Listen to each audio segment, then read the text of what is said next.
So here's example 6 of solving absolute value inequalities with the test point method. So when we look, we know that the first thing we want to do is isolate our absolute value, so we need to get rid of this -1, so we add 1.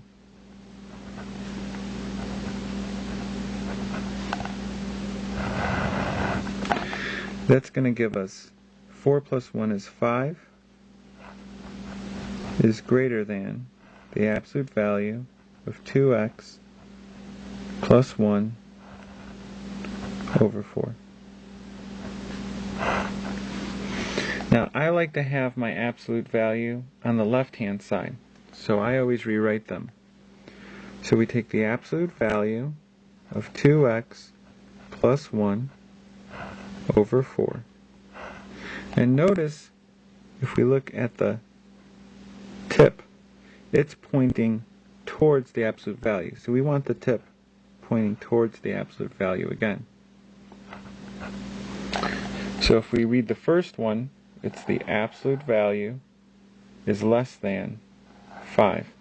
And when we read our rewritten absolute value inequality, it says the absolute value is less than 5. So we know we've rewritten it correctly. So just to make sure that this has a solution, it says the absolute value of 2x plus 1 divided by 4 is less than 5. And we want to make sure that some solution will work. Well, if we took, say, the absolute value of 3, that would be 3, and 3 is less than 5. So we know that there's a possible solution for this. So we go ahead and set up our two equations. So this is going to be 2x plus 1 over 4 equals 5, or 2x plus 1 over 4 equals -5. And we'd like to get rid of this division of 4.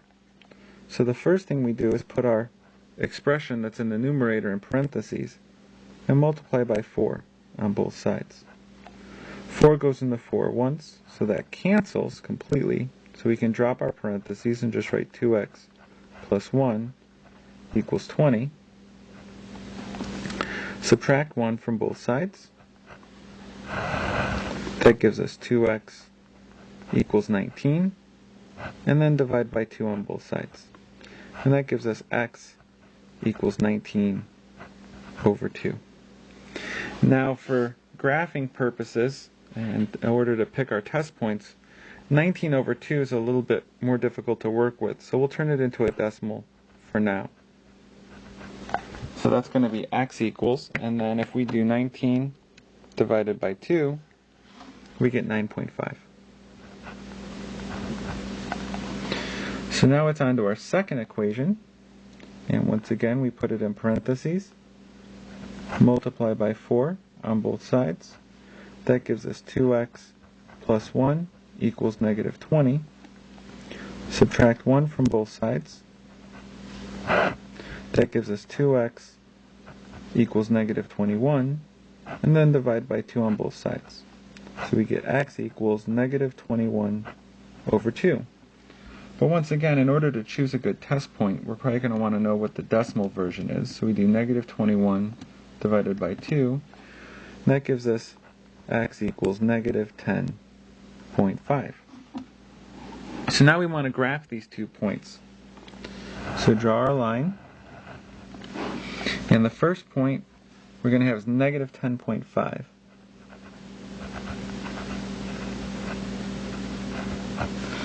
And then we have positive 9.5.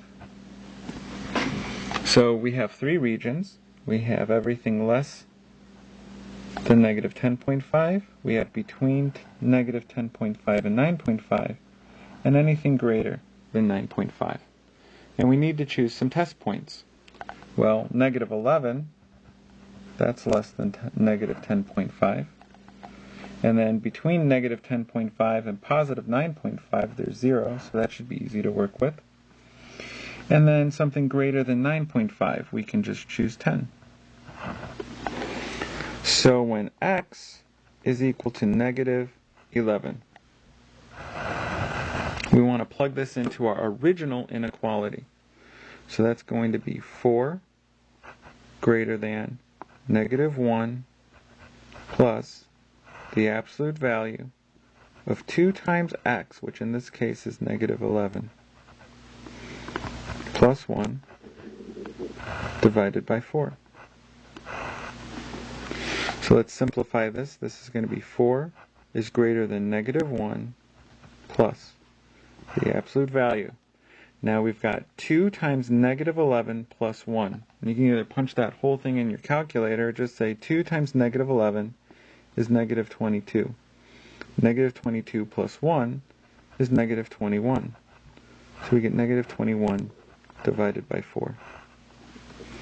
So that becomes 4 is greater than negative 1 plus. The absolute value of negative 21 divided by 4 is 21 over 4. Once again, this negative 1 plus 21 divided by 4, you can just punch that into your calculator. But if we were doing it by hand, we'd have to turn this negative 1 into a fraction with a denominator of 4. So that's going to be negative 4 over 4. So 4 is greater than negative 4 over 4 plus 21 over 4. And the reason I did that is because I wanted the common denominator of 4, and I know that negative 4 divided by 4 is negative 1. So now we just add the numerators, and we get 4 is greater than. Now negative 4 plus 21, well, let's see here. If we took, it's going to be 17 over 4. And what I would do is take this 17 and divide it by 4. When you do that, you get 4.25. So we get 4 is greater than 4.25. Well, that's false. 4 is not greater than 4.25. So now what we know is that the region with the test point of negative 11 is not included in our solution set. Now we have to test our second point, which is x equals 0. So we've got 4 is greater than negative 1 plus the absolute value of 2 times x, which is 0, plus 1 over 4. So that's going to give us 4 is greater than negative 1 plus the absolute value.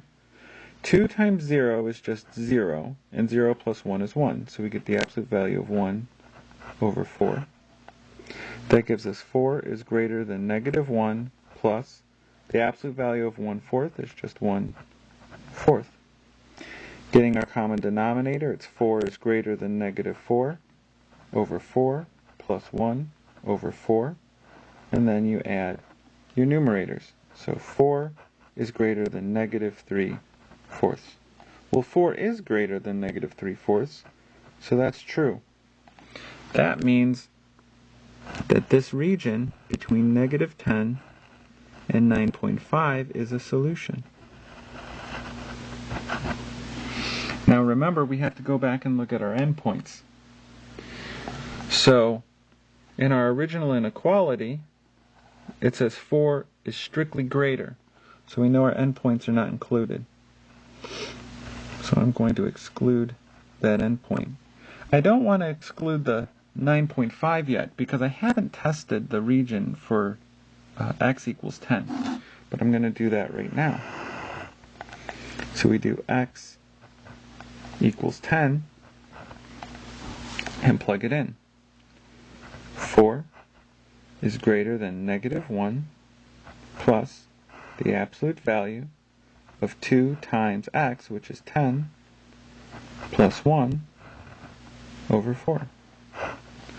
That gives me 4 is greater than negative 1 plus, now 2 times 10 is 20, plus 1 is 21. So I get the absolute value of 21 over 4. So I get 4 is greater than negative 1 plus, the absolute value of 21 over 4 is just 21 over 4. Now if you notice, in our first set, once we took the absolute value, we had 4 is greater than negative 1 plus 21 over 4.